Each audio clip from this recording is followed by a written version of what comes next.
ونعوذ بالله من شرور أنفسنا ومن سيئات أعمالنا من يهده الله فلا مضل له ومن يضلل فلا هادي له وأشهد أن لا إله إلا الله وحده لا شريك له وأشهد أن محمدا عبده ورسوله أما بعد میرے بھائیوں سب سے پہلے تو میں آپ کو اس بات کی مبارکباد دینا چاہتا ہوں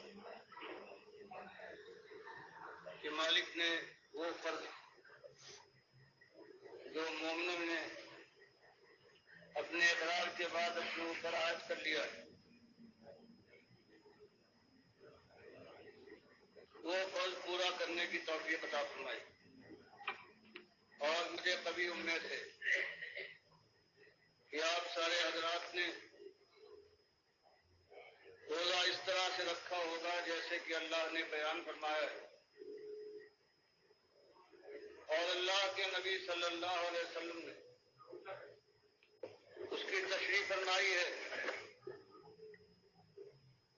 کہ من صام رمضان ایمانا و احتسابا غفر له ما تقدم من ذنبه کہ مالک کے یہاں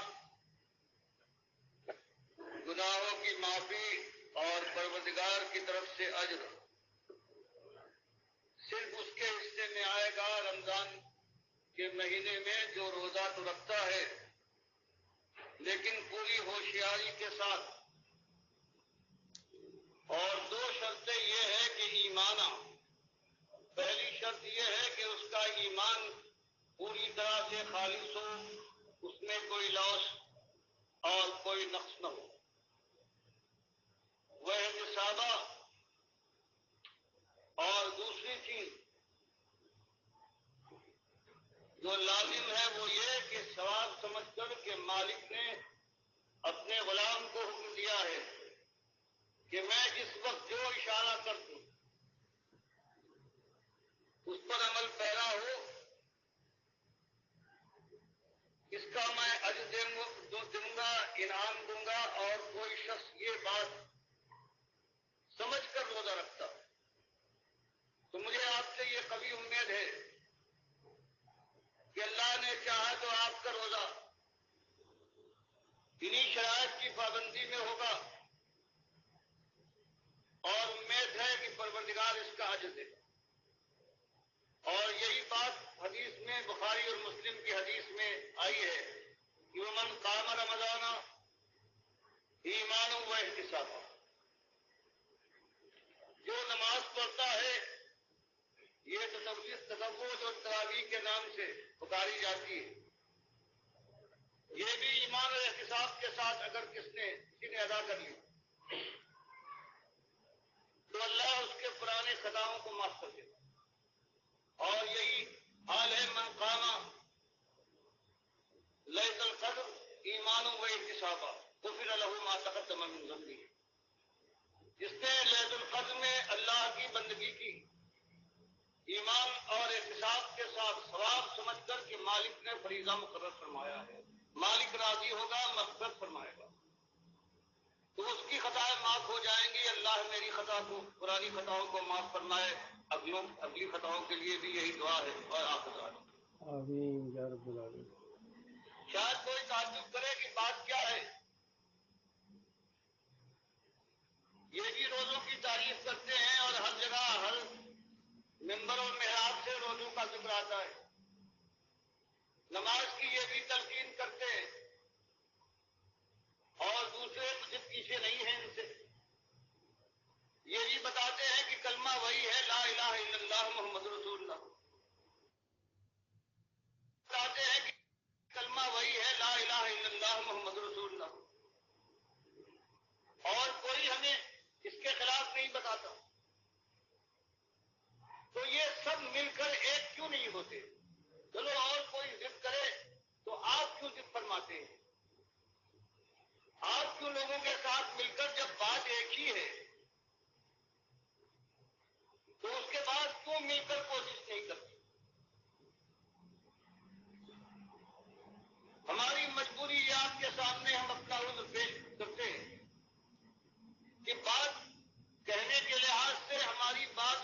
بعد وہی قرآن و حدیث کی وہ بھی بات کرتے ہیں، لیکن بنیاد ہے جس کے اوپر ہر جگہ پروردگار عالم نے یہی بات کہی ہے کہ ایمان کے ساتھ اگر عمل ہوگا تب عمل کی قیمت ہے، مجرد عمل اگر ایمان سے خالی ہو تو اس کی کوئی قیمت ہماری نگاہ میں نہ اٹھے گی۔ یہ ہمارا جرم کہیے یا اس کو کوئی اور نام دے لیجیے کہ اسی بات کو ہم اعلان کے ساتھ کہنا چاہتے ہیں کہ یہ ساری نمازیں، یہ سارے روزے، یہ حج و زکات، جو امت کی اکثریت آج دنیا میں سب سے زیادہ عبادت کرنے والی امت اگر ہے تو یہی ہے، تو اس سے یہی کہنا ہے کہ تمہارے اوپر اللہ نے، جو تمہاری عام کیفیت ہے، اللہ نے تم پر کوئی عبادت فرض نہیں کی، جو تمہارے ایمان کی کیفیت ہے، بات وہی قرآن و حدیث کی ہے۔ ہم ذرا صفائی کے ساتھ بات کو سمجھا کر کھول کر بیان کرتے ہیں، تم بالکل آزاد ہو، مالک نے تمہاری اکثریت پر کوئی عبادت فرض نہیں کی، کیونکہ مالک ایسا غیرت والا ہے، وہ فرماتا ہے ان الصلاۃ کانت علی المؤمنین کتاب موقوتا، نماز کو سب سے بڑا عمل تم سمجھتے ہو ہے، لیکن ہم نے کسی پر نہیں فرض کیا سوائے مومن پر، یعنی اگر تمہارا ایمان صحیح ہے، صحیح معنوں میں تم ایماندار ہو تب تم مکلف ہو، ورنہ ہم نے تمہارے اوپر یہ زحمت نہیں ڈالی ہے کہ نماز 5 وقت کے لیے نماز میں اپنا جا کے وقت بھی برباد کرو اور اپنے روزگار میں جا کے اس کے اندر وقت ڈالو۔ یہی مالک نے فرمایا یا ایھا الذین آمنوا کتب علیکم الصیام، کہ ایمانداروں تمہارے اوپر روزہ فرض کیا گیا ہے، یہ سب کے اوپر نہیں، سب کے اوپر تو آپ ہماری بھڑک رہی ہے وہ سب فرض ہے، لیکن تمہارے اوپر جو خالص مومن ہو، بس ہماری غلطی کہو، ہمارا جرم کہو، ہمیں دوش دو کہ ہم نے اسی بات کو کھول کر ہاں کے پکارے کہہ دیا ہے کہ تمہاری اکثریت پر جب تک تم ایمان نہ لاؤ اس وقت تمہارے اوپر کوئی چیز فرض نہیں ہے، مزے کرو کیوں برباد کرتے ہو اپنی جان کو کہ عاملۃ ناصبہ تصلی نارا حامیہ، عمل بھی کرو تھک بھی جاؤ اور اس کے بعد جہنم کی آگ میں جھونک دیے جاؤ، کچھ مزے بھی نہیں اڑاتے، یہ ہمارا کہنا ہے، اور یہ لکھی بات ہے، کھلی بات ہے کہ ہم تمہارے سامنے کہتے جہاں آج تم مسالک میں بٹے ہوئے ہو، اس ملک کے اندر کوئی شاید ہی ایسا ہو جو ان تین مسلکوں سے الگ ہو، کوئی اپنے کو دیوبندی کہتا ہے، کوئی کہتا ہے ہم بریلوی ہیں، کوئی کہتا ہے میں لہریز ہے، کچھ شافعی پائے جاتے ہیں اور کچھ حنبلی ہو سکتے ہیں، لیکن ان کی تعداد اس لائق نہیں ہے، تو ہمارا یہی ان سے کہنا ہے کہ تم دیوبندی ہو، میرے بھائیوں بتاؤ ایک دن بھی کبھی تم پر ایمان کا کوئی وقت آیا ہے؟ ہم اہل سنت والجماعت اپنے کو بریلوی کہتے ہو، ہم کہتے ہو تمہارا جہاں سے تمہاری ابتدا ہوئی ہے، دیوبند سے تم شروع ہوئے ہو، قاسم نانوتوی صاحب ہیں، عبدالرشید اس کے گنگوی ہیں، جتنے گزرے ہیں تمہارے اشرف علی تھانوی، کفایت اللہ، امداد اللہ، جتنے ہیں کسی ایک کو نہیں، تم اپنے کو بریلوی کہتے ہو، جتنے تمہارے بزرگ گزرے ہیں، تم اپنے کو اہل حدیث کہتے ہو، جتنے تمہاری اس تاریخ میں یہ 100 برس کا معاملہ ہے، تینوں کا 100 برس کا معاملہ، اسی کے پیچھے میں اور اس سے زیادہ نہیں ہے، تو تمہارے یہاں تمہارے بانی اگر جو بنتے ہیں تو وہ یہ کہتے ہیں کہ نبی صلی اللہ علیہ وسلم کو موت نہیں آئی، آپ کی روح خارج نہیں ہوئی آب حیات سے، دل میں ہے، آپ کی روح باہر نہیں نکلی، عقیدے دکھائے فوٹو کے ذریعے سے.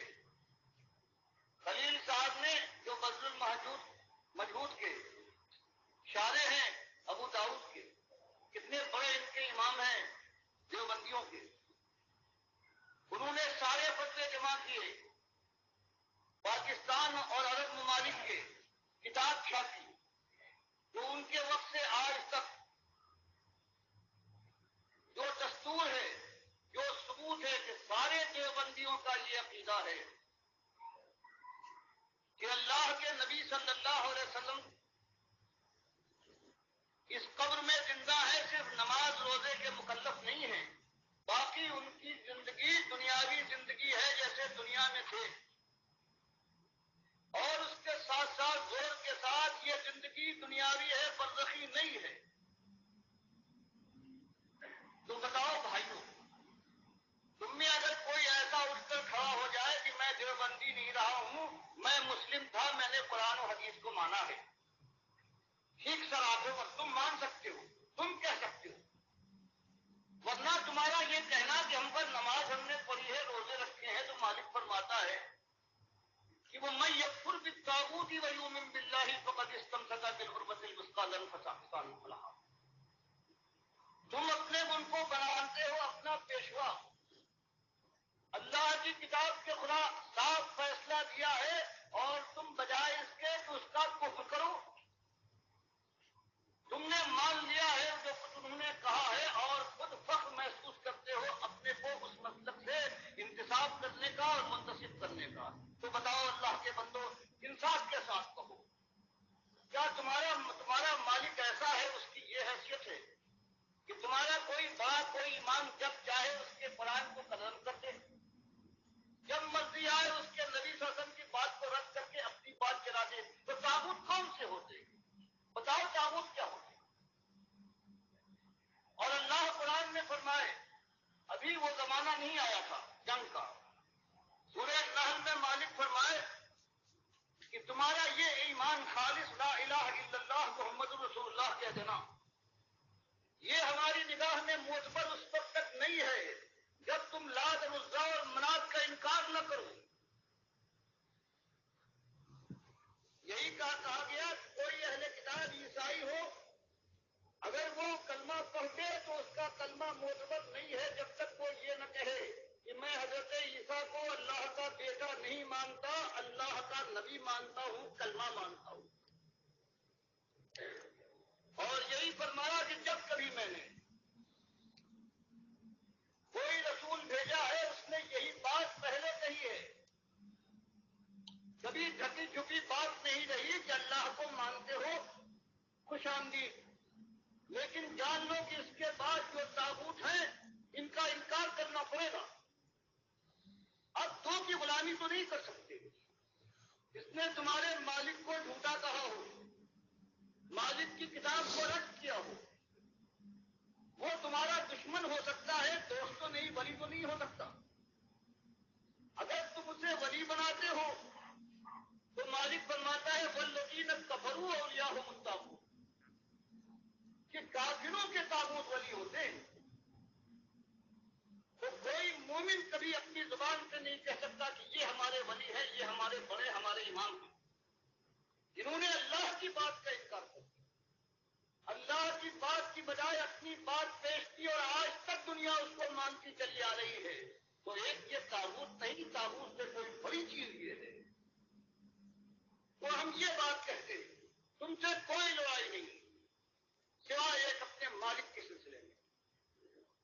تم بھی اسی کے پیدا کیے پیدا ہوئے ہو، ہم کو بھی اسی نے پیدا کیا ہے، تم کو بھی کھلایا ہے، ہمیں بھی کھلا رہا ہے. تم سے پہلے جو گزرے ہیں ان کا وہی داتا اور دستگیر اور خالق اور مالک وہی تھا. سب کچھ اس نے دیا ہے. اس کا کوئی وقار تمہاری نگاہ میں ہونا چاہیے. اس کا کوئی بندہ ہو، وہ نبی کیوں نہ ہو، وہ حق نہیں دیتا. قرآن میں بات کو واضح فرماتا ہے وَلَوْ تَقَوَّلَ عَلَيْنَا بَعْضَ الْأَقَاوِيلِ، ہمارے نبی صلی اللہ علیہ وسلم کو مجبور کرتے ہو، رشوتیں دیتے ہو، لالچ سے نوازنا چاہتے ہو، جان کا خطرہ ان کے سامنے لاتے ہو، دیش نکالا دیں گے؟ کیا چاہتے ہو؟ یہی کہ جو ہم نے اتارا ہے اس میں کچھ ملاوٹ کر کے کچھ اس کی بات کو بنا دے، تحول آ رہی نہ کچھ اپنی طرف سے ملا دے تاکہ تمہارے دل کو شانتی مل جائے۔ جو آج تمہارے دل کے اندر جلن ہے، جب سچی بات آپ کی طرح سے لگتی ہے تم چاہتے ہو کہ یہ نہ ہو، تو فرمایا سن لو، ہمارے بقیدہ نبی ہیں، ایسی بات تو نہیں کریں گے، لیکن مسئلے کو سمجھنے کے لیے سمجھ لو۔ اگر ہماری بات میں کوئی اپنی طرف سے یہ بات ملا دے تو ہم کیا کریں گے؟ لاخذنا منہ بالیمین، تو ہم اپنے نبی کو اس کے داہنے ہاتھ سے پکڑیں گے۔ ثم لقطعنا منہ الوتین، اور ان کی رگے گردن کو ہم کاٹ ڈالیں گے۔ تم نے کیا سمجھا ہے؟ خالق اور مخلوق کے فرق کو تم نے مذاق سمجھا ہے؟ یہ ہمارے نبی ہے، قرآن فرماتا ہے اگر یہ کریں اور تمہاری شہر پر تم کو خوش کرنے کے لیے اگر انہوں نے یہ بات کی تھی فما منکم من احد عنہ حاجزین، اور تم سارا زور لگا دو ان کے بچانے کے لیے، ہم سے نہ بچا سکو گے، تو بتاؤ اللہ کا فرمان یہ کہ ہماری بات کے خلاف کوئی اگر بات لگا دے تو اس کے بعد کوئی ہو ہمیں اس کی پرواہ نہیں ہے۔ یہ اور ہماری سنت ہے کہ پیغمبر ہمارے انبیاء ہیں، ہم ان کی حفاظت کرتے ہیں، ایسی بات ہم سے نہیں لگاتے۔ لیکن سوچ لو بات ایسی ہے، اور آج اس دنیا میں ایک مسلک کے آدمی اور سارے اس کے بعد جو عقائد بنائے گئے ہیں اس سارے اس کے اندر یہی ہے کہ ہم قبل سے فیضان کے قائل ہیں، لیکن جیسے خاص کرتے ہیں، خواص اور عام کا طریقہ ہے۔ خالص کو قبر پرستی کا شرک، اس سے نبی صلی اللہ علیہ وسلم نے بستر مرگ پر ڈرایا تھا کہ دیکھو تم نہ کرنا، اپنے بزرگوں اور اپنے نبی کی قبر کو تم سجدہ گاہ نہ بنانا، یہ جڑ تھی۔ اس سے حضرت عائشہ فرماتی ہے کہ عین کرب و بے چینی کے عالم میں جب کبھی چادر سر پر ڈالتے تھے کبھی پھینک دیتے تھے، آپ کی زبان پر یہ جاری تھا لعن اللہ الیہود والنصارى اتخذوا قبور انبیائہم مساجدا، لعنت ہو اہل کتاب یہود و نصارہ پر، انہوں نے اپنے انبیاء کی قبروں کو سجدہ گاہ بنا لیا۔ اور پھر اللہ سے دعا فرمائی اللہم لا تجعل قبری وثنا یعبد، مالک میری قبر کو نہ بنانا، لیکن مالک نے دعا قبول نہیں فرمائی۔ جیسے اور بہت سی دعائیں ان کی والدہ کے سلسلے میں یا اور منافقوں کے سلسلے میں قبول نہیں ہوئی، یہ دعا بھی قبول نہیں ہوئی۔ آج وہ قبر بھی سجدہ گاہ بنی ہوئی ہے۔ وہاں بھی لوگ، میں نے خود دیکھا ہے، تہجد کے وقت آ کر داخل ہوئے ہیں، قبلے سے رخ موڑ کر قبر کی طرف کیا ہے، ہاتھ باندھ کر لمبی داڑھی والے حاجی صاحب ہیں، آنسو بہا رہے ہیں، نبی صاحب سے فریاد کر رہے ہیں۔ یہ خاص اس کے اندر اس قبر کو، اس کے اوپر یہ کلش بنا ہے اور یہ گنبد لگایا ہے 700 سال کے بعد، اور سب نے اس کو مان لیا ہے۔ آج بھی جو ہے اس کے رکھوالے بن گئے ہیں، حالانکہ اللہ کے نبی صلی اللہ علیہ وسلم فرماتے ہیں کہ کوئی چیز نہ ہونا چاہیے، نہ قبر پختہ ہو اور نہ اس پر کوئی عمارت بنے۔ آج کس میں ہمت ہے کہ اپنے نبی کی بات کو نافذ کر کے یہ کام کر سکے؟ اس لیے کہ دنیا کا مزاج بدل گیا، اب ان کی پسند ہے، اب اللہ اور نبی صلی اللہ علیہ وسلم کا کہا نہیں چلتا، اب دنیا میں ان کو، اس لیے کہ ہزاروں ان کے اٹھانے والے ہیں، بڑے بڑے ائمہ ہیں، کتنے علماء دین ہیں، وہ کہتے ہیں یہی بات صحیح ہے۔ تو پہلی بات تو یہ ہے، ایک کا میں نے ذکر کیا، دوسرے لوگ جو آج یہاں اس امت کے اندر ہے، اگر کوئی سلسلے سے ان کا تعلق ہے، اگر کہیں دینداری کی خوشبو ہے ان کے اندر، تو بہرحال کہیں نہ کہیں لگے ہوئے۔ دوسرا گروہ جو ہے ان کے بانی رضا احمد رضا خان صاحب، یہ سب مانتے ہیں کہ ہاں زندہ ہیں، اور کہتے ہیں ازواج مطہرات بھی آپ کے پاس پیش ہوتی ہیں اور آپ رات ان کے ساتھ گزارتے ہیں۔ دو گروہ یہ ہو گئے۔ امت کا جو ہنفیوں کا سب سے بڑا یہاں پر اجماع ہے، اور ان کے دو گروہ ہیں، دونوں گروہوں کا یہ ماننا ہے۔ غیر مقلدین اس سے آگے بڑھ گئے،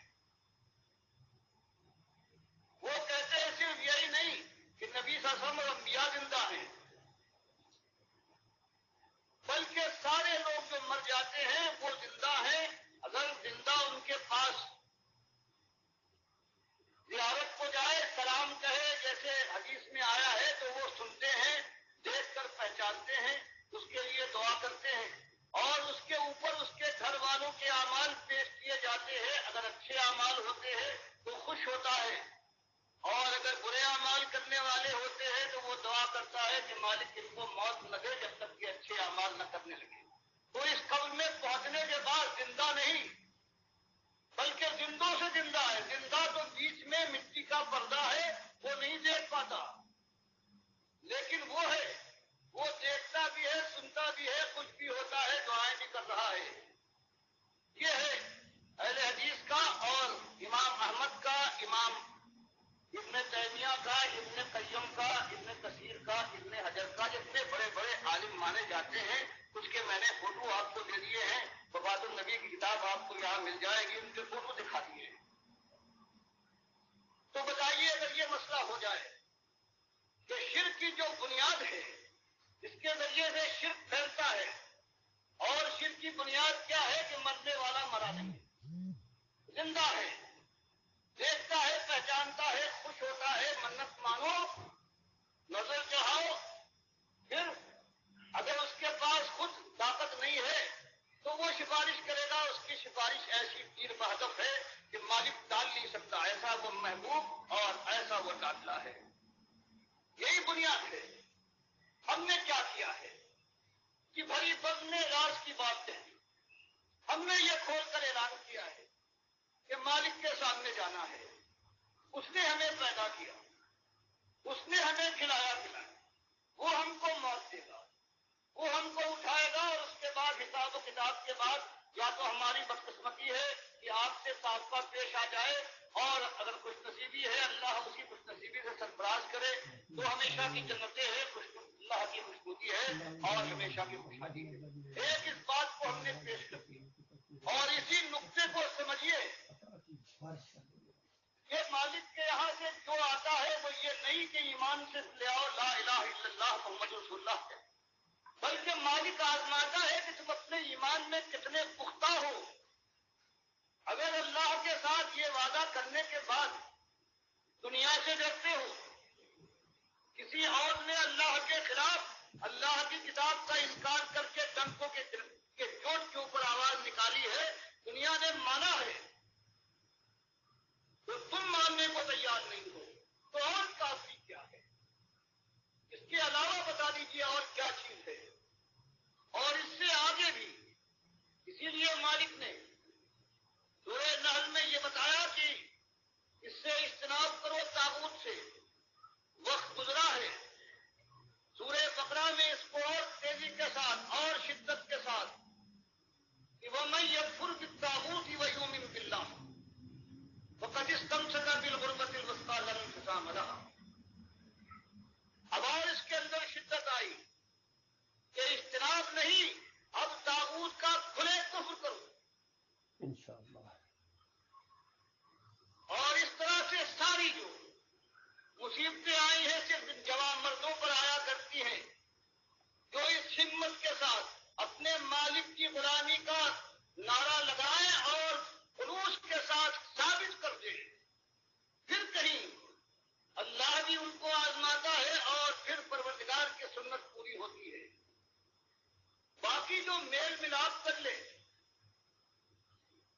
جو سب کو خوش رکھنا چاہے، اپنے مالک کو بھی اور مالک کے ان غلام دنیا والوں کو بھی خوش کرنا چاہتا ہے، وہ کبھی یہ بات نہیں کہہ سکتا. پھر زمانہ اور گزرا ہے، مالک نے اور کھول کر کہا کہ الذین آمنوا یقاتلون فی سبیل اللہ. اب صرف زبان نہیں، اب تو قتال کا معاملہ ہونا چاہیے.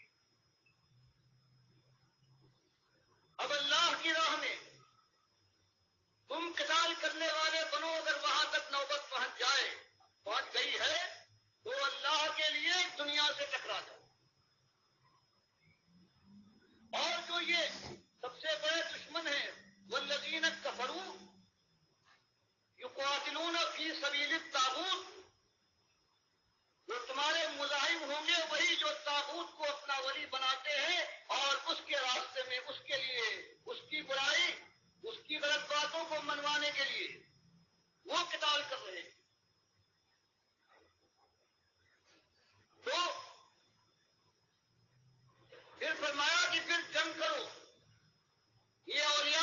شیطان ہیں اور یہ شیطان ان قید شیطان کان ضعیفا، کچھ پرواہ نہ کرو، کیونکہ یہ شیطان، یہ طاغوتوں کے ماننے والے، یہ شیطانی فوج ہے۔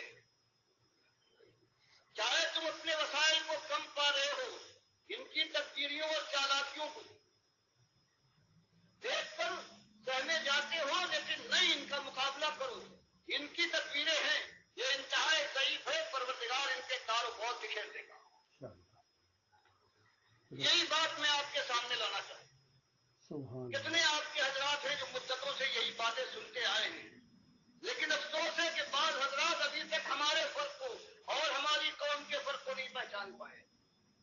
ہم کوئی نئی بات کہاں سے لا سکتے ہیں قرآن و حدیث کے علاوہ؟ ہم تو صرف یہی کہتے ہیں کہ قرآن و حدیث کو مان لو، اور اس کے خلاف کوئی بھی آتا ہے جو اس کے خلاف کہتا ہے اس کو چھوڑو اور سمجھاؤ، نہ مانے اس سے کفر کرو، اور اگر موقع آ جائے تو اس کے خلاف جنگ آزما ہو، ساری تدبیریں اختیار کرو۔ یہ میرے پیارے بھائیو، یہ مخلصانہ اور مجاہدانہ آواز ہے ڈاکٹر مسعود الدین عثمانی رحمۃ اللہ علیہ کی۔ یہاں میں نے وہ تقریر روک کے چند باتیں آپ سے عرض کرنا چاہتا ہوں کہ ڈاکٹر مسعود الدین عثمانی رحمۃ اللہ علیہ کی دعوت توحید کا گویا یہ مرکزی نقطہ ہے، لب لباب ہے، نچوڑ ہے کہ اصل بات یہ ہے۔ اور اس کے بعد یہ بڑے زور دے کے کہا کہ دیکھو کتنے حضرات ہیں جو کتنے عرصے سے ہمارے ساتھ چل رہے ہیں، لیکن ابھی تک وہ یہ بھی نہیں سمجھے کہ میں کہنا کیا چاہتا ہوں۔ تو اسی وجہ سے کچھ لوگ ساتھ تو ملے تھے، لیکن اس روح کو وہ نہیں سمجھ پائے ہیں۔ پھر ان کے اندر یہ شرک بھی آ گیا، خاص کر محمد حنیف کے اندر، سعید احمد کے اندر، اور کتنے لوگ ہیں انہوں نے محمد حنیف کا ساتھ دیا ہے ڈاکٹر عثمانی رحمۃ اللہ علیہ کے مقابلے میں، خاص کر سجدہ تعظیمی کے حوالے سے جو ان کے اندر شرک آ گیا ہے اور اس میں آپ بڑھتے چلے جا رہے ہیں۔ یہ ایسا شدید شرک ہے، اور اس تقریر کا مرکزی نقطہ ہی گویا یہی ہے کہ دیکھو کوئی آ جائے اللہ کے خلاف، جس نے بھی بات کہی ہے، اللہ کی کتاب کو پیچھے کر کے اپنی بات چلانی چاہیے، وہ طاغوت ہے، اور ان طاغوتوں کو جو اپنا امیر مانے، اپنا لیڈر مانے، اپنا رہبر مانے اور علماء مانے اور ان کی عزت کرے، دلوں کے اندر عقیدت رکھے، وہ طاغوت کا پجاری ہے۔ کوئی مومن یہ انداز نہیں اختیار کر سکتا ہے۔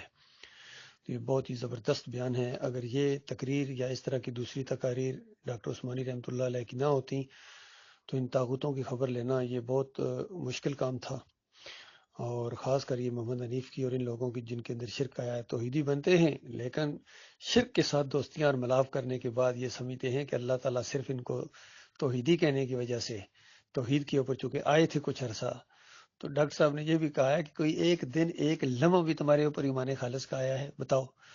یہ بریلویوں کو بھی بات کہی گئی، دیوبندیوں کو، اہل حدیثوں کو، اور آج یہ بات پوری طرح حنیف اور ان کے ٹولے کے اوپر یہ بات پوری طرح فٹ آتی ہے کہ کوئی ایک لمحہ بھی تمہارے اوپر آیا ہے صحیح ایمان میں اس پر قائم رہے ہو، ایمان کے بعد پھر کافر و مشرک بن گئے ہو، طاغوت بن گئے ہو۔ تمہارا کام تھا طاغوت کا کفر کرنا، اور کفر بالطاغوت کی بنیاد کے اوپر دعوت اٹھنے والی یہ جماعت یہ پھر طاغوتی انداز اختیار کرے اور طاغوتوں کو اپنا، اور امیر جب ان کا طاغوت بن جائے تو اس کے پیچھے چلیں آنکھیں بند کر کے۔ تو انہوں نے کیا دین کو سمجھا ہے، ایمان کو سمجھا ہے؟ یہ وہ بات سمجھے ہی نہیں ہے جو ڈاکٹر عثمانی رحمۃ اللہ علیہ کہنا چاہ رہے تھے۔ بہت تھوڑے لوگ ڈاکٹر صاحب کے ساتھی رہ گئے ہیں، لیکن ہم تعداد کی پرواہ نہیں کرتے، نہ وسائل کی۔ ہمارا مالک بڑی طاقتوں والا ہے، بڑی قدرت والا ہے۔ یہ ایمان کا معاملہ ہے کہ جو آئے، کسی پر چوٹ لگے، کوئی ناراض ہو، یہ کلیہ ہاتھ میں آ گیا ہے۔ اب ذرا باقی تقریر پھر سنیے، ڈاکٹر صاحب کس انداز سے اس بات کو بیان کر رہے ہیں۔ ہمارا کہنا ہے، ہمارا جرم اگر ہے تو ایک یہی جرم ہے اللہ کے بندے۔ اور اگر یہ خیال ہو کہ لوگوں سے بھول ہو گئی ہے، اگر مانتے ہو کہ ہاں غلطی کی ہے بڑے بڑے لوگوں نے، تو آخر سب کے لیے مانو سب سے بھولی تو ہوتی ہے، لیکن ان کو ایک عام کے لیے، عامی کے لیے کچھ موقع ہو سکتا ہے۔ لیکن تمہارا حال یہ ہے کہ تم کہتے ہو دنیا والوں کہ یہ اللہ میں قہر ہے، ان کے علم کو کوئی پہنچ نہیں سکتا، اور پھر وہ اللہ کی کتاب کے خلاف فیصلہ صادر فرماتے ہیں اور کہتے ہیں حدیث میں یہ آیا ہے۔ ان سے پوچھو کہ کیا اللہ کے نبی صلی اللہ علیہ وسلم اللہ کی کتاب کو جھٹلانے کے لیے بھیجے گئے تھے. اللہ کے نبی صلی اللہ علیہ وسلم کو یہ اختیار ہے کہ وہ قرآن کے کسی حکم کو بدل دیں. کیا اللہ نے نہیں فرمایا کہ نبی کو ہم نے اس لیے بھیجا ہے لِتُبَيِّنَ لِلنَّاسِ مَا نُزِّلَ إِلَيْهِمْ، تاکہ وہ کھول کر صاف صاف بیان کرتے جو تم کی طرف نازل کیا گیا ہے. قرآن کے صحیح معنی بتانے کے لیے آئے. اور اپنے نبی کے ساتھ کتنا ظلم ہے کہ کہا جائے انہوں نے یہ کہا ہے کہ قرآن غلط اور بات یہ ہے، اور اسی کی سچی بات سے جو صحیح روایت سے آئی ہے کس طرح نکالا تم نے غلط معنی لے کر، اپنی طرف سے معنی لے کر. جیسے خاتم الانبیاء کے لیے آ گیا، ایک گروہ نے اس کے معنی لے لیے کہ مہر لگا دی گئی. جو ان کی طرف سے ثابت مہر لگا ہوا ہے، یا یہ ہے ان کی بات کو ثابت کرنے، ان کی حمایت کرنے آئے، یہ معنی انہوں نے نکال لیے اور ختم کر دیا ختم نبوت کے. وہی حال تم نے کیا ہے. بخاری کی صحیح حدیثوں سے جس میں صحیح معنی بھی قرآن کے خلاف نہیں ہے، کسی نص سے نہیں ٹکراتے، ان معنوں کے ماننے کے بجائے تم نے اپنی طرف سے وہ معنی لیے تمہارے بزرگ بتا گئے ہیں جو قرآن کے خلاف اللہ کا رد، اللہ کی کتاب کا انکار ہے، اور تم اس پر نازا ہو. بالکل یہی بات محمد حنیف نے کی ہے سجدہ تعظیمی کے حوالے سے. حالانکہ صحیح تفسیر بھی موجود تھی کہ یہ سجدہ اللہ کو ہوا ہے، اور امام بخاری رحمۃ اللہ علیہ نے جس انداز سے خوابوں کی تعبیر کا باب باندھ کے وہ چیز لائے ہیں، انہوں نے سجدے کا ذکر ہی نہیں کیا، اور انہوں نے تعبیر مانا ہے 6 نمبر آیت کو سورہ یوسف کی کہ میرے بچے یہ جو لی ساجدین تم کہہ رہے ہو، سورج چاند ستاروں کو تم نے اپنے سامنے جھکا ہوا دیکھا ہے، یہ عزت اور احترام کی ایک علامت ہے، اور تمہیں اللہ تعالیٰ چنے گا، برگزیدہ کرے گا، باتوں کی تہہ تک پہنچنا سکھائے گا، اور تمہارے اوپر اپنی رحمت اور شفقت اس طرح کرے گا جس طرح ابراہیم علیہ السلام اور اسحاق علیہ السلام کے اوپر کی، اور یعقوب علیہ السلام یعنی اپنی طرف کی اشارہ کیا کہ پورا خاندان اس کو اللہ تعالیٰ اس کو عزت دے گا. تو یہ سارا معاملہ ہوا ہے، اور جب یہ سب کچھ ہو گیا، حرف بحرف یہ خواب کی تعبیر سامنے آ گئی، تو پورا خاندان اللہ کے سامنے سجدہ ریز ہو گیا. یہ تفسیر موجود تھی اس سے پہلے. امام راضی عبداللہ بن عباس کا قول لائے ہیں کہ مسجود اللہ تھا.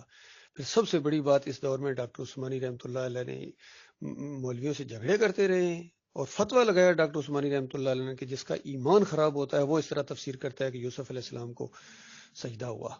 تو بالکل ایمان چونکہ محمد حنیف کا خراب تھا، اس وجہ سے اس نے یہ تفسیر کر کے پوری جماعت کو، اکثریت کو مشرک بنا دیا، مجاہدوں کو مشرک بنا دیا، اس پٹڑی سے بالکل اتر گیا. باقی جو بچ کے اللہ کے بندو ایمان کی مضبوطی دکھاؤ، اور اس ایمان کی دعوت کو اور اس نعمت کی قدر کرو، اور اللہ تعالیٰ پھر آپ کے قدموں کو جمائے گا، اور مخلص اور باصلاحیت ساتھی اللہ تعالیٰ عطا فرمائے گا انشاءاللہ. سنیں.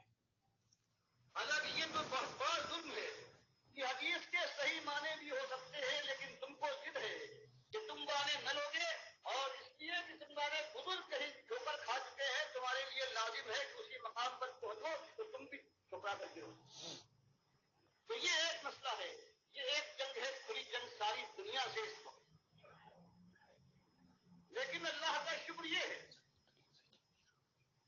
کہ گالیاں دینے والے ہیں، برا برا کہنے والے ہیں، یہ تہمت لگانے والے کہ بڑے شدید ہیں، کسی کو نہیں چھوڑا. ہم کہتے ہیں اس سے کام نہ چلے گا، تم یہ بتاؤ کہ کہاں ہم غلط کہہ رہے ہیں. کہتے ہو کسی نے اس کو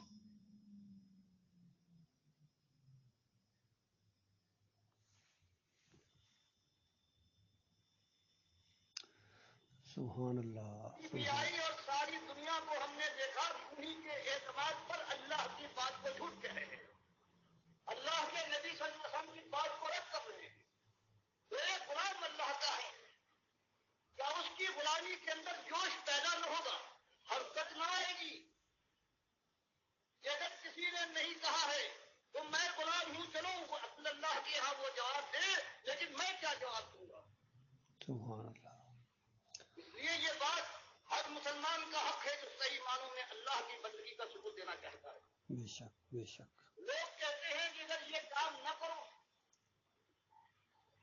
بات کہتے رہو اپنی مثبت دعوت، تو میں کہتا ہوں کے بڑے حکیم نہیں، اس کے رسول صلی اللہ علیہ وسلم تم سمجھدار نہیں. اللہ نے سارے پرانے جو مشہور تھے سب کو قرآن میں ذکر کیا. یہ فرعون ہے، یہ حامان ہے، یہ قارون ہے، یہ ابو لہب ہے. اور عمرو بن لہی خزائی کا نام کس نے لیا ہے کہ سب سے پہلے اس ظالم نے شرک کو یہاں پر داخل کیا ہے. اور جہنم کی آگ میں نے دیکھا ہے یہ اپنی ہاتھوں کو کھینچ رہا تھا، پھٹ گیا تھا پیٹ. معلوم ہوا کہ وہاں بھی برزخ میں جسم بھی ملتا ہے، بخاری مسلم کی حدیث سے. تو اللہ اور اس کے رسول صلی اللہ علیہ وسلم کا قاعدہ تو یہ ہے کہ وہ بات کو، اعتقاد کے معاملے کو، ایمان کے معاملے کو بالکل صاف، کسی پر چوٹ لگے، کسی پر چوٹ کوئی لگے، ناراض ہو، کوئی ناراض ہو. اور جب تک صاف ہو کر نہ آئے گی. ایک راستہ ہے، اس پر ڈاکو ہیں، ان کے پروپیگنڈا کرنے والے پھیلے ہوئے ہیں. کوئی گھبراتا ہے، کہتے ہیں کوئی بات نہیں، بالکل شاہراہ ہے، بالکل امن ہے. اس کے ان کے ایجنٹ ہیں، لوگوں کو آگے بڑھا رہے ہیں، اور وہ جانے کے بعد وہ گھات میں لگنے والے ہیں، وہ ان کو ڈھونڈ لیتے. یہ نقطہ بڑا قابل غور ہے میرے پیارے بھائیوں. یہ ان کے ایجنٹ ہیں، شیطان کے ایجنٹ ہیں. یہ محمد حنیف ہو گیا، سعید احمد ہو گیا، قاری خلیل الرحمان ہو گیا، عتیق الرحمان ہو گیا، منور سلطان ہو گیا. آگے بڑا خطرناک معاملہ ہے. اللہ کے بندو، ان کی بات نہ مانو، للہ توبہ کرو، معافی مانگو اپنے مالک اور خالق سے، پھر ایمان خالص کی طرف آ جاؤ. اور کہتے ہیں صبح کا بھولا شام کو گھر آ جائے تو بھولا نہیں ہوتا ہے. ابھی موت نہیں آئی ہے، اگر موت آ گئی تو اس کے بعد ہمیشہ ہمیشہ کی آگ کے اندر اتار دیے جاؤ گے. اب کیا ہم کو اگر معلوم ہو جائے، آپ کو معلوم ہو جائے کہ آپ کا فرض نہیں ہے کہ ہوشیار کرے کہ یہ بے ایمان، یہ ایجنٹ ہے، یہ ان کے چیلے ہیں، یہ ان کی طرف سے لگے ہوئے آگے بڑا خطرناک گروہ بیٹھا ہوا ہے. اگر ہم یہی کام کریں کہ جنہوں نے ایمان پر ڈاکہ ڈالا ہے، جنہوں نے ہمارے باپ دادا کی اربوں اور خربوں لوگوں کو جہنم میں جھکوا دیا ہے اپنی بڑائی کے الزام میں اور اپنے جھوٹے نام کی وجہ سے. بے شک. اور یہ نہیں کہ وہ مر گئے تو گئے، ان کی کتابیں نہیں مری. بے دن شک. رات ہر جگہ ایک حیجان پیدا ہے، اللہ کا انکار ہے، اللہ کے نبی سب ان کی کتابیں بند تو نہیں ہوئی، وہ نہیں مرے ہیں. سانپ کو مارو اس کا زہر بھی ختم، لیکن یہ ایسا سانپ ہے کہ مارتے جاؤ زہر پھیلتا جائے. اوئے ہوئے ہوئے.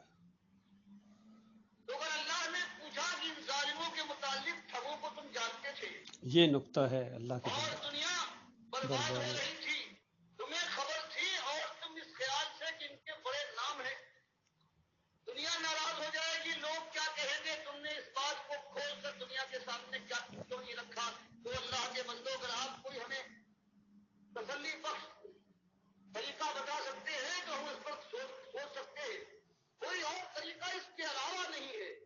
یہی اللہ نے کیا، یہی اللہ کے رسول صلی اللہ علیہ وسلم نے کیا، اور یہی پکارتے ہوئے آپ مکے کی گلیوں میں اور خانہ کعبہ کے اندر پکارتے تھے کہ انکم وما تعبدون من دون اللہ، تلاوت کرتے ہیں کہ تم اور جن جن کو تم من ظالموں کو پوچھتے ہو، سوائے اللہ نے تفسیر فرما دی کہ جو خود مومن نیک تھے ان کی بات اور ہے، کسی نے زبردستی کی ہے، جنہوں نے اپنے کو پجوایا ہے، یہ سب حسب جہنم، یہ سب جہنم کا ایندھن ہوں گے. انتم لہا واردون، اس میں داخل ہو کے رہو گے. یہ معمولی اور ڈھیلی بات ہے. اور جب یہ بات جوان مرضی کے ساتھ آتی ہے، بے شک. اس کے بعد کہیں صحیح معنوں میں انسان کھٹکتا ہے، کان کھڑے کرتا ہے، سوچنے پر مجبور ہوتا ہے، اور پھر چونکہ یہ حق ہے، بے شک حق ہے، یہ حق ہے. پھر اس کو قبول کرنے والا بن سکتا ہے. اس کے علاوہ کوئی اور راستہ نہیں ہے. بے شک ایک ہی راستہ ہے، فلاح یہ ایمان کا ہمارے تقاضا ہے. یہ ایمان کا تقاضا ہے. اسی لیے کہا گیا تھا کہ بدال اسلام غریبا وسیعود کما بدا. اسلام جب آیا تھا آخر وہ بھی کہتے تھے کہ ہم حضرت ابراہیم کے ماننے والے ہیں، ایماندار ہیں. نبی صاحب نے ان کے ایمان کے مٹی سے اڑا دیے، تم ایماندار نہیں ہو۔ اس لیے ابراہیم ہمارا پیغمبر ما کان من المشرکین، تم تو مشرک ہو، وہ مشرک نہیں تھا۔ بے شک بے شک، یہی جان بالکل یہی معاملہ ہے آج جو برپا ہو گیا۔ محمد حنیف کہتا ہے میں ڈاکٹر عثمانی کا ساتھی ہوں، تمہیں اس ڈاکٹر عثمانی سے کیا نسبت ہے؟ وہ مجاہد اور مومن تھا اور تم مشرک ہو، تم سجدہ تعظیمی ثابت کرنے والے اور وہ سجدے کو شرک کہنے والے، عقیدے کی خرابی کہنے والے کہ دیکھو اللہ کے علاوہ کسی اور کے سامنے تمہارا یہ عزت دار سر نہیں جھکنا چاہیے۔ سارے انبیاء اللہ کے سامنے جھکتے تھے اور ایک دوسرے کو سجدے نہیں کرتے تھے۔ سورہ مریم کی 58 نمبر آیت بھی اس معاملے میں نص ہے قرآن کی، لیکن انہوں نے قرآن کے اندر بالکل تعریف کی ہے اور اپنی چلائی ہے۔ لہذا سنو کس طریقے سے کھول کھول کر بات بیان کی جا رہی ہے۔ مدینے میں ہجرت کے بعد یہی بات ان کے سامنے کھول کر رکھی گئی، تب یہ آشوب برپا ہوا ہے، زلزلے آئے ہیں، اور پھر وہ ساری تاریخ جو آپ کے سامنے ہے وہ دہرائی گئی ہے، اور اس کے بعد پھر کئی لوگ سمجھے ہیں، دماغ کھلے ہیں، اپنے مالک کی اصلی عزت کو پہچانا ہے، اور پھر کہیں راستہ لوگوں کی نگاہوں کے سامنے آیا ہے، اور پھر چلے ہیں، پھر اللہ کے وعدے پورے ہوئے ہیں۔ آج اگر اس طرح سے اگر دوگلی پن کے ساتھ اگر اللہ کے ساتھ اللہ کے انکار کرنے والے تابوت کا بھی آپ نے خیال کیا تو اللہ کے دوہرے قدم میں پڑیں گے۔ ایک تو آپ جانتے ہیں، بتا دیجیے گا، پھر دنیا میں یہ آوازیں اٹھ رہی ہیں، یہاں یہ تابوت تھے، چاہے تمہارے سر کے تاج ہوں، لیکن اللہ کی بارگاہ سے راندے ہیں، ان کی بات نہ ماننا، وہ اپنی ذمہ داری پہچانیے، باقی ساری چیزیں وہی ہیں، تھوڑی سی یہ انداز بھی بہت ہی زبردست ہے کہ چاہے تم نے ان کو اپنا امیر مانا ہے یا ان کو بڑا مانتے ہو، اپنا لیڈر مانتے ہو، اکابرین مانتے ہو، لیکن اللہ کی بارگاہ سے راندے ہیں، کیونکہ شرک کی وجہ سے انہوں نے اپنی بربادی کا سامان خود اپنے ہاتھوں سے کیا ہے۔ شرک کی وجہ سے سارے اعمال اور تہجد گزاریاں اور سب کچھ اچھے اخلاق برباد ہو جاتے ہیں۔ خلوص کے ساتھ، بالیدگی کے ساتھ، کہ نمازوں کے اندر روزہ کوئی نئی چیز آپ کے سامنے ہم کیا پیش کر سکتے ہیں جو اللہ کی کتاب اللہ نبی صاحب نے نہیں پیش کی، اس کے علاوہ کیا پیش کر سکتے ہیں؟ ہم کہتے ہیں وہی بات، اس سے پہلے یہی ہوا ہے کہ ایک پیغمبر آئے ہیں عیسیٰ علیہ السلام، ہزاروں لاکھوں کی تعداد ہے یہودیوں ماننے والے، توریت پر ایمان لانے والے، جو توحید کے راستے سے ہٹ گئے تھے۔ جب انہوں نے آ کر یہ بات پیش کی ہے تو ایک نبی کے ساتھ کیا کیا ہے دنیا والوں نے؟ کتاب کے ماننے وہ کہتے ہیں کہ بھائی میں انکار کرنے نہیں آیا، میں توریت کا مصدق ہوں، جو تم نے اپنی طرف سے اس میں ملا لیا ہے اس کا میں انکاری ہوں۔ یہی ہمیں کرنا ہے بے شک کہ قرآن و حدیث میں کون کس کی ہمت ہے کہ ایک معمولی چیز کا کوئی فرق کر سکے اور وہ کافر ہونے سے کیسے بچ سکتا ہے؟ ہم تو صرف اگر اس کے گھروں میں آگ لگی، اس کے شہر یوں اجڑے، اس کی آبرو کے کفن تار تار ہو گئے، لیکن پھر ہمت جواب دیتی ہے کہ فلاسفے کی طرف دیکھو، کیونکہ وہ ایمان کی مردانگی کہاں ہے؟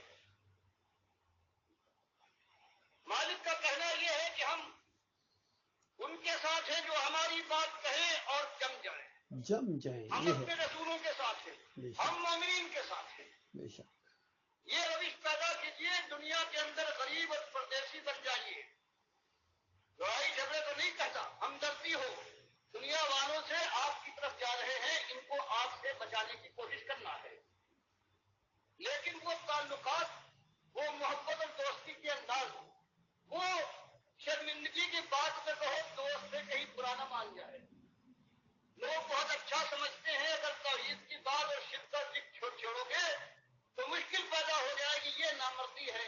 اس نامردی کو نکال کر پھر اللہ اپنے مالک کے وقار کو پہچان کر کسی سے بلا وجہ حق کے خلاف کوئی بات نہیں کہنا، لیکن اللہ کی بندگی میں یہ جرأت بے کہ شک بڑا سا بڑا اس نے دنیا کو اللہ کے راستے سے ہٹایا ہے، اللہ کی بات کا انکار کیا ہے. صاف اعلان کر دو کہ میں اس کا بندہ نہیں، اپنے مالک کا بندہ ہوں. بے شک بے شک یہ ایک بات ہے انتہائی سخت، یہ کڑی اور مشکل بات ہے.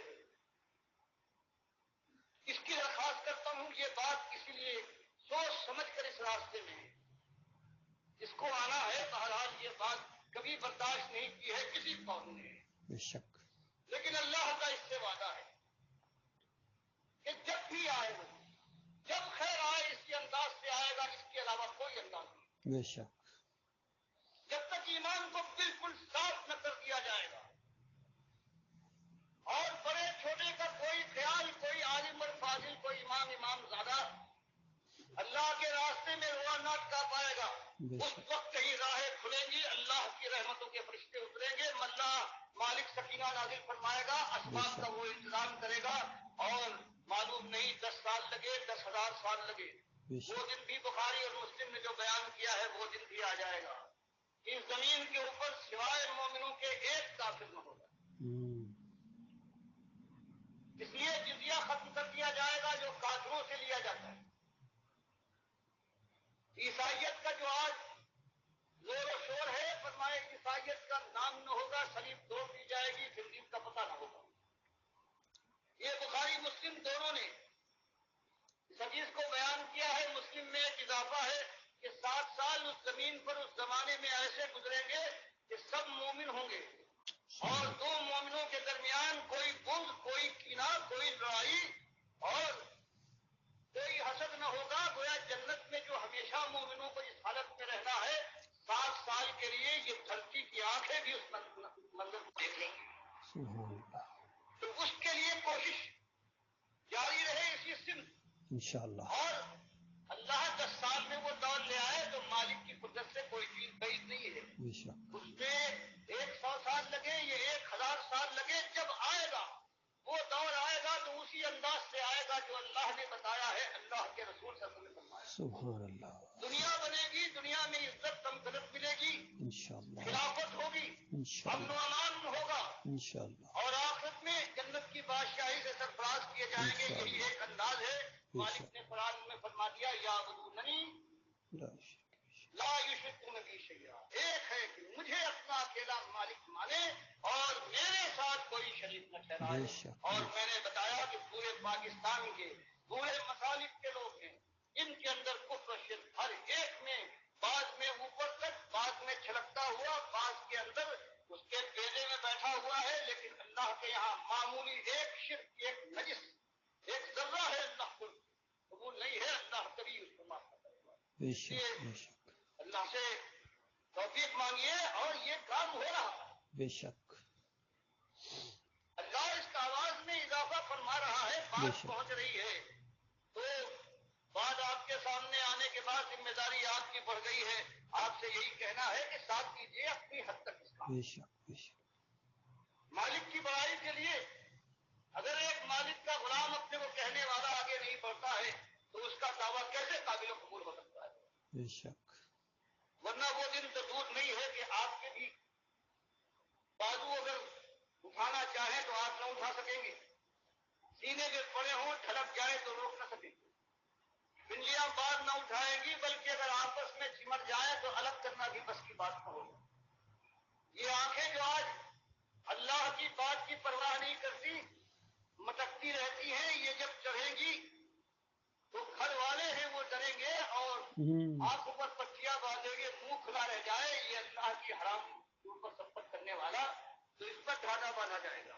وہ دن تو آنے سے پہلے اللہ کی بات کو پورے شور کے ساتھ قبول فرمائیے. اور اللہ نے جو فرمایا ایمان لا کر عمل صالح کر کے پھر یہی دعوت حق ہے. یہ بلند ہو، اس راستے کی چوٹیں سہلاتے ہوئے، زخم چاٹتے ہوئے شیرانہ وار منزل تک پہنچ جاؤ. موت منزل ہے، بس امتحان ختم ہوا، جنت کی بادشاہی کے مجھے تم کو اسی وقت سنا دی جائے گی. سبحان اللہ اللہ مجھے بھی توفیق دے پروردگار. آمین یا رب العالمین.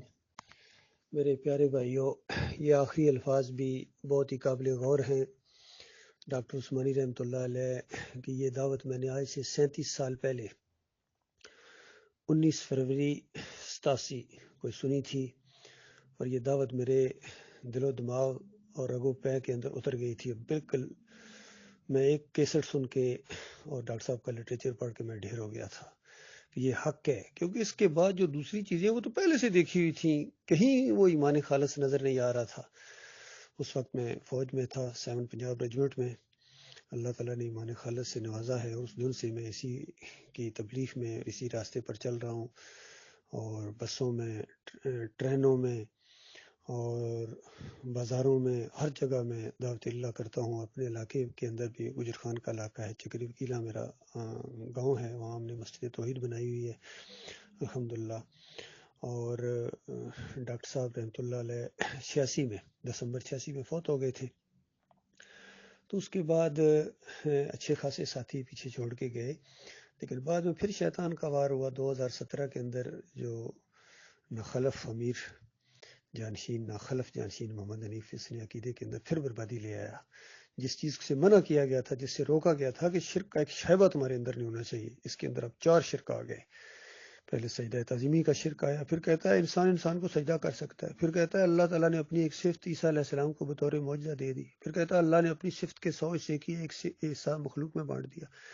اس کا دماغ خراب ہو گیا ہے. تو مومنوں کو اس طرح مجاور بنا دیا. اللہ کے بندو جو باقی بچ گئے ہو، منظم ہونے کی کوشش کرو، اور ہم منظم ہو گئے ہیں، انشاءاللہ ہو رہے ہیں، اور مخلص لوگ ہماری طرف آئیں گے، اور یہ بہت ہی مضبوط بنیادوں کے اوپر یہ جماعت بن رہی ہے، اور انشاءاللہ ایمان خالص کی بنیاد کے اوپر ہم آگے بڑھیں گے. اب کوئی اور ہمارا معاملہ نہیں ہے، صرف ایمان خالص. جو اس بات کو مانتا ہے وہ ہمارا ساتھی ہے، ہمارا بھائی ہے، ہمارے سر کا تاج ہے. وہ سواری کرے، ہم رکاب تھامے.